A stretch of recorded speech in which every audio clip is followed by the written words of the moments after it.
guys, welcome to podcast number 2. This week we have Mikayla, Caro. Akopyan. Okay, and this week we're going to talk about what it is to be a leader and just kind of the things, and we'll just talk about kind of our experiences.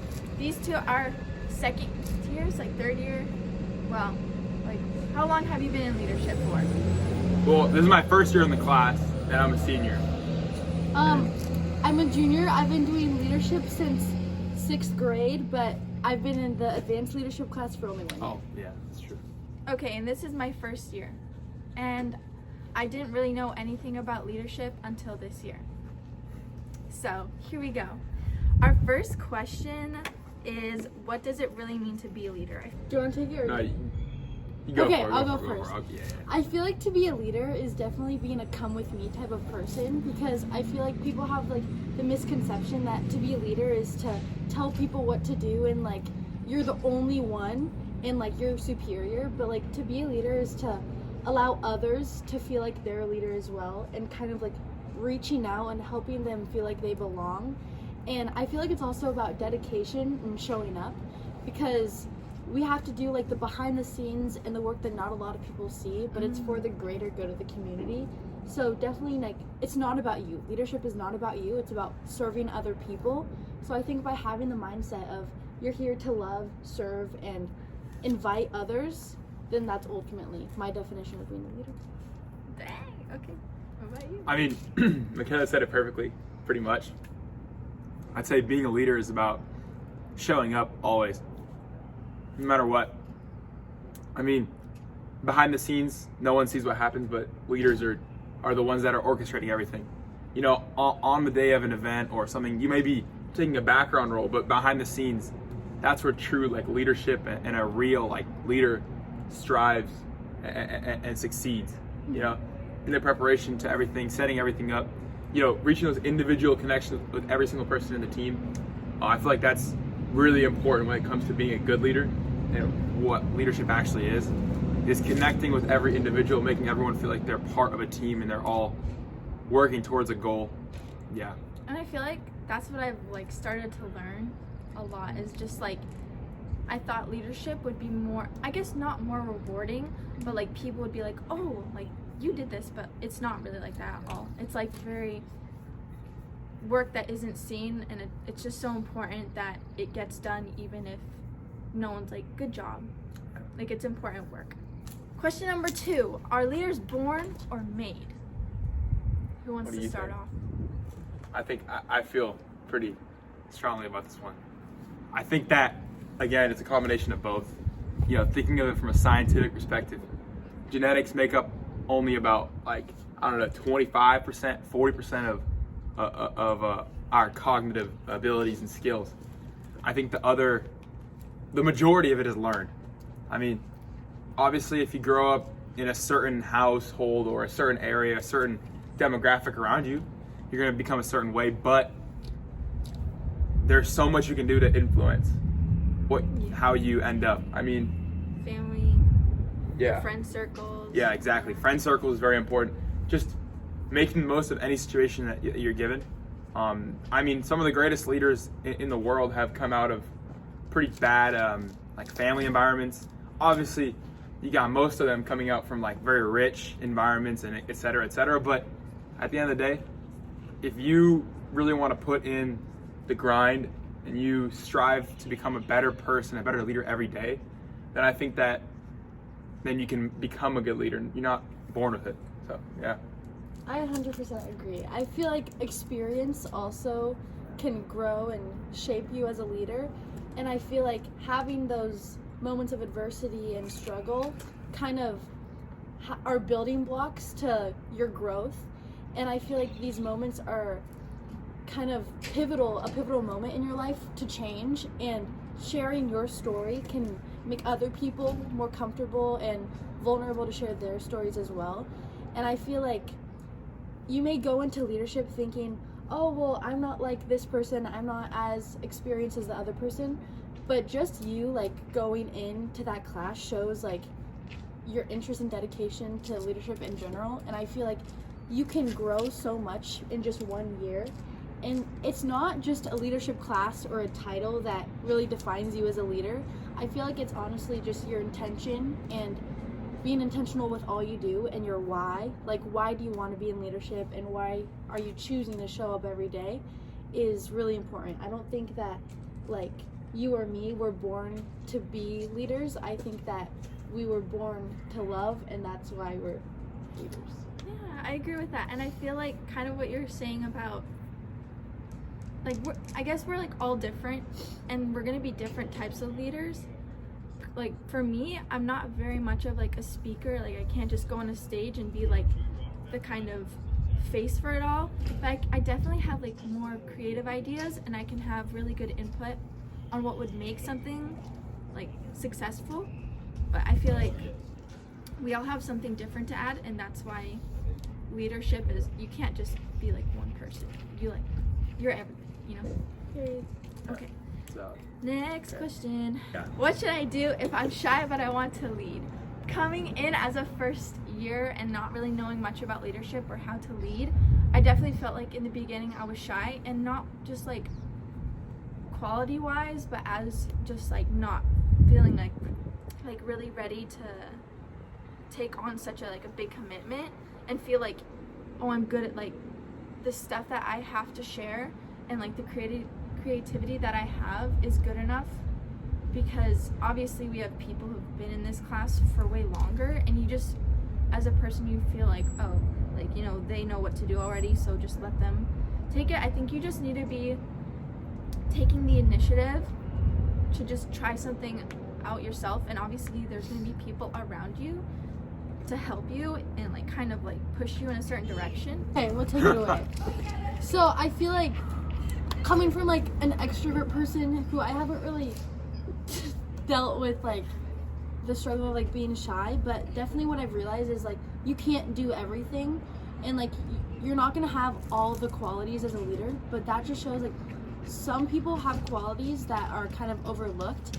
And with introverts and extroverts and all these different personality and character types, I feel like they're all super essential to being in a leadership class, and we need all the different personalities and like levels of extrovertedness, I think, because, for example, like introverts or shy people are more observant, they're better listeners, and I feel like that's something that I need to work on. So by being in a group with a mix of shy and outgoing people, I feel like it's really cool to see the different types of leadership like working together. And it's balance. It's like, it's very yin yang. Mm-hmm.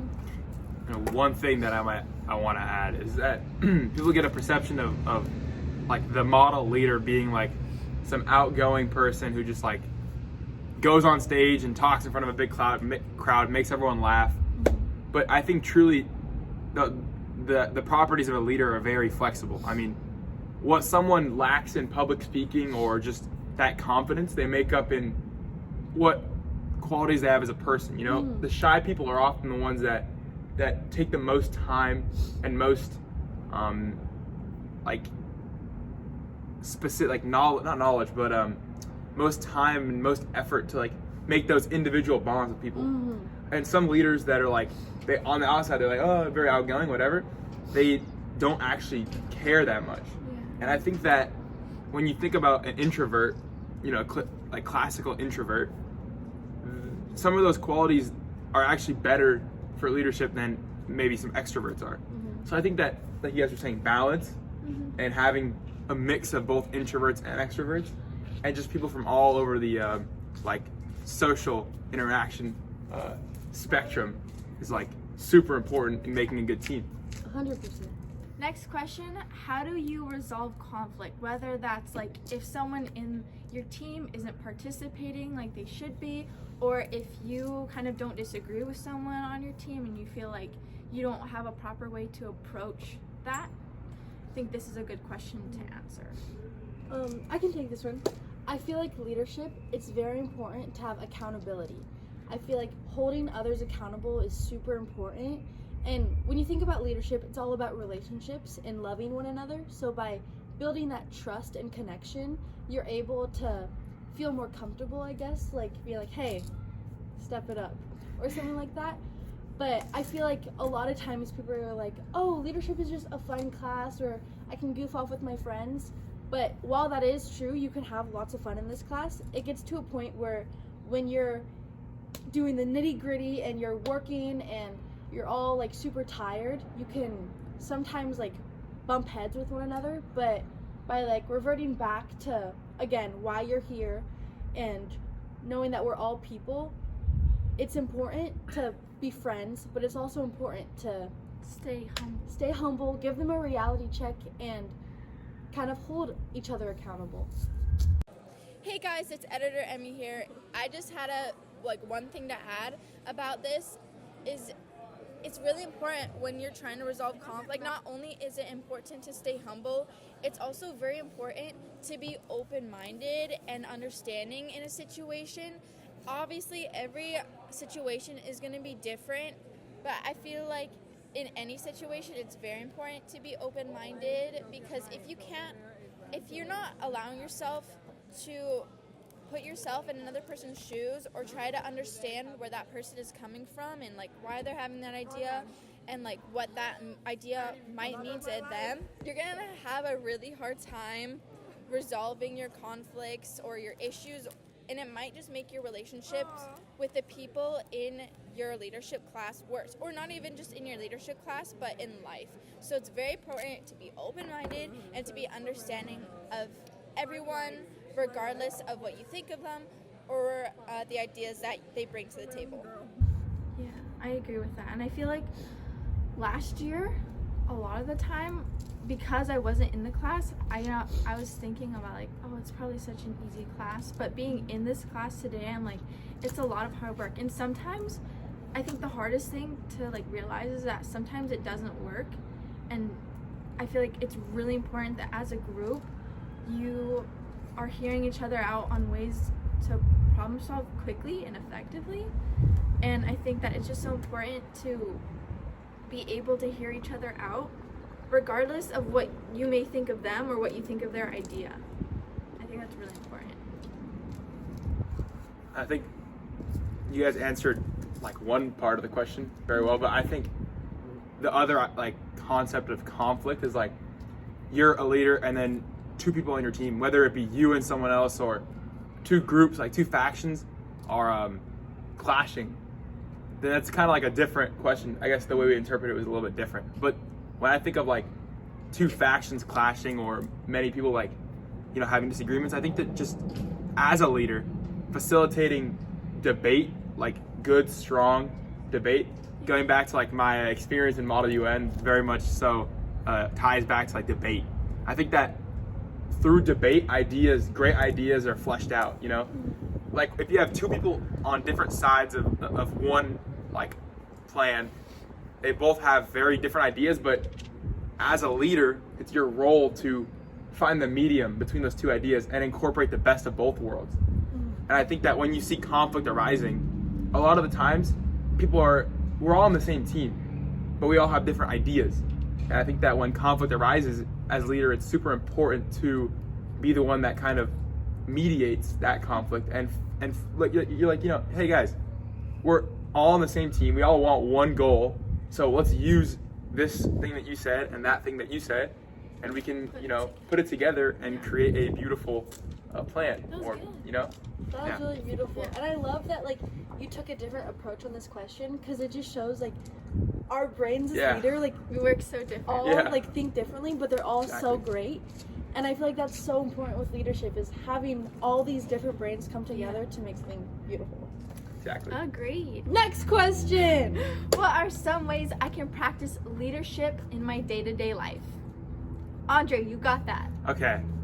So I think that being a leader and leadership in general is something that takes your whole life, not over, but it encompasses your whole life. You know, at home, when you go home from school, you may think, oh, I get to do whatever I want. But being a leader is integrity. It's routine. It's discipline. You know, you can't be true to other people if you're not true to yourself. You can't give people respect when you're not respecting yourself. I think when you go home, you know, filling up your cup every single day, filling up your bucket, do things that make you happy so you can be there and you can be happy for other people. Oh, 7 habits. Exactly. The 7 habits. Yes. Like when you go home and you sit at home and you on your phone, you're doing whatever, you're not filling your bucket up. You're bringing negative energy into your household. Your room's messy, etc., etc. When you come to school, inadvertently, these habits that you have, maybe bad habits, they reflect on who you are as a person and how other people see you. So I think that being a leader outside of school is just as important as it is in school. And I'll leave it off on that. Dang! That was really Yeah. good. That was good. I feel like I need to learn from this too. We're all learning from each other. That's the beauty of it. I think that from like a school's perspective, There you go. like as a leader, especially in the leadership class, and wanting to like reach out to a broader community, showing up to every event, not just football or basketball games. I feel like showing up to everything, because you're a face, you're a symbol of the school. When you're choosing to help clean up after prom, help set up this, go to culture night, go to a concert, or go to things that aren't usually attended, Musical. then go to a musical. Then it sends this ripple effect, this domino effect to the whole student body. They'll be like, wow, he's cool, that's cool, I want to do that. That's very true. So by showing that Dang. being involved and putting yourself out there is cool, it'll influence other people to do the same. So I feel like just being a person of influence and of love, going to school with a smile on your face, complimenting people, and being present, I feel like is really important. Because you can choose to just walk the halls on your phone, not talking to anyone, or you can choose to, talk to other people and kind of get to know like what your school is made out of. Because if you think about it, we're only here for 4 years, so why not do it by getting involved and being a good leader? That's my take. It's an amazing take. Dang. Emmy, you got anything? I feel like I'm just learning from you guys right now. I can't say anything. Oh my gosh. What the I really want to emphasize what she said. The ripple effect of he's cool, she's cool. They're doing that. So like, why don't I do it? They see all the cool kids going to the football games, and then there's more kids coming to the football games. I see like plenty of people that I've never seen in my life in the back of the stands watching, because all the cool kids are up in the front. So if we have that for everything, like if we have all the cool kids coming to concerts, coming to theatrical performances, it's gonna send a ripple effect. Yeah. And being a leader is being the first one to start that ripple effect. Yes. Saying hi to someone in the hall. Yes. What's up? What's your name? Yes. That starts a movement. And a movement starts with one, spontaneous action. That's right. So just don't be afraid to be who you are, because other people will notice and other people want to be like you. Period. That's Well said. a really good question. Well said. And I feel like also another thing about that is like having the influence. It's also important not to send out a bad influence, because people also see that part too. Because the cool kids could also choose to, no, I want to go to this party and do some drugs and alcohol rather than help clean up or go to this event. So you have a choice. Like you have the option to go either path. Like no one's holding you back from that, but just like being mindful that people see what you do. So if you're sending the message out that that's cool, people will follow. If you send the message that another thing is cool, they'll follow, because that's just kind of life. People are who they hang out with, and they are their environment, because people are like sponges. So just like remembering which path will you take and how will that affect like the broader community. I got one thing to say. I feel like this high school, has been changing recently, because at our assemblies and just any kind of event that we have, a lot of people feel like it's not cool to participate, especially in spirit weeks. I rarely see, well, not rarely, but just because I'm in like around people that will dress up for it, I feel like I rarely see people who want to dress up for it. And I ask around sometimes, and I'm like, you know what, I don't see anyone else doing it, and I feel like I just look stupid doing it. So I feel like being that person to be like, no, it's cool, and be the example. Okay. Yes. I was gonna say something else, and then you perfectly just led into what I was gonna say. I was gonna say, screw what other people think. Yes. That's You know, a good one. when you're a leader, you don't have to think about, oh, I don't want to do that. I'll look stupid. What are people going to think about me? They're going to think that I'm weird. They're going to think that I'm this. They're going to just do what makes you happy. Yeah. And just set a good example. And as long as you know what you're doing is not wrong, then just do it with pride, with confidence. Okay, I wanted to add one more thing to that, is that when people realize that they could have been participating in a fun activity, let's say we're at an assembly and there's a fun game that you wanted to participate in, but you were so worried about people judging you and people like saying like, oh, they're weird, that you just didn't, but you really wanted to. And then you see someone else that is like, even though they may be getting judged, they're like, I just want to have fun. Like, this is how I'm getting involved in my school, and this is fun for me, and I just want to do it, regardless of what anyone else thinks. And then you wish you could have done that, and like, you wish that would have been you. So just don't let those people's opinions get to you and think that, oh, because like I don't want to be judged and I don't see anyone else doing it, so I shouldn't be doing it. There's thousands of people at your school that you don't see every day getting involved in those things, and you just need to be that leader and be that first person that someone else sees do it, that they think that it's not cool, but then you're like, oh wait, it actually is cool. And then that person is like, oh wait, it actually doesn't matter, I can do whatever I want. Like, who cares what anyone else thinks? So just don't let other people's opinions get to you. Just do what makes you happy. If you want to wear a goofy shirt, or if you want to wear a goofy outfit, or if you want to go all out for every single spirit day, and you're afraid that people are going to be like, why is he dressing up like that? It's happened to me so many times that I'm like so indulged in the spirit where they're like, people are like, you look weird. I'm like, dude, I don't care if I look weird. This is who I am. Right. So don't be afraid to be who you are, always and forever. YOLO. Well said. Exactly. Well said. I live by YOLO right now. You only live once, so just do what makes right. you happy. Exactly. Dang right. Exactly. That's a good one. Last question. Last question. Who inspires you and why are you the way you are? Yes. Honestly, I think it's my sister. And it kind of goes along with that, like, YOLO and kind of just be who you are, because there's always going to be people who just don't like you, but you just kind of have to like get past that and be like, I am who I am, and that is the only thing that matters to me. And I feel like my sister has helped a lot with that, because there was this one experience that I had with an adult, and I feel like I've had this a couple times, where with my just like who I am, I'm just in some settings I'm very loud and outgoing and stuff, and this like adult told me once like you need to like quiet down, like you're being too loud.